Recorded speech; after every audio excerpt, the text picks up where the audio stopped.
Hey everyone, and welcome back to the third part of the AI Weekly Brief. Let's start by discussing the recent release of Llama 3.2 by Meta, which includes small and medium-sized version models 11B and 90B, capable of handling image reasoning tasks, enabling it to interpret visual data like graphs and offer insights, such as determining a business peak sales month. It also comes with the lightweight text-only models 1B and 3B that are optimized for on-device applications, allowing for tasks like summarization and instruction following while ensuring user privacy.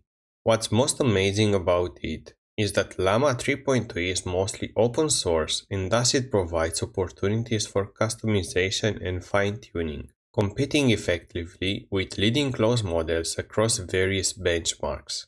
Next, OpenAI has announced new voice and image features for ChatGPT, enhancing user interaction through natural conversations and image engagement.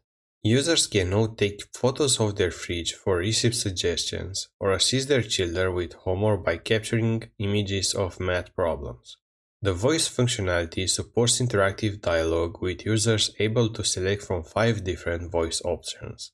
This update is being gradually rolled out to Plus and Enterprise users on mobile devices, improving the way individuals connect with their AI assistant in everyday scenarios.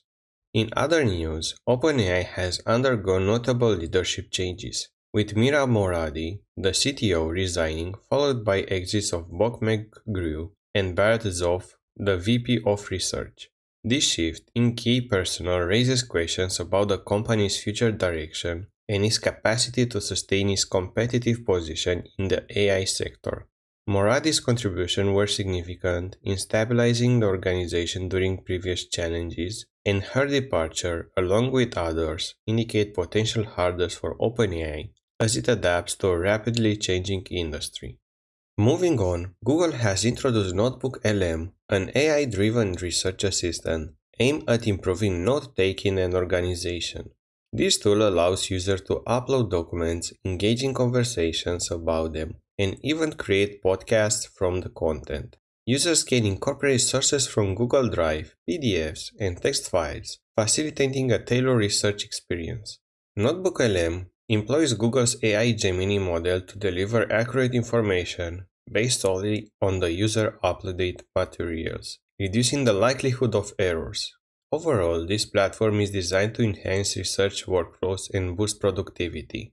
Lastly, more of a success story than the latest news is AlphaChip, an innovative AI method launched in 2020, which employs reinforcement learning to optimize chip design and that produces advanced layouts in hours rather than months.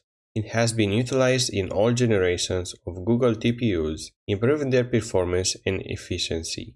Additionally, companies like MediaTek are adopting AlphaChip to enhance their advanced chips, such as the Dimensity flagship 5G, which is used in Samsung mobile phones.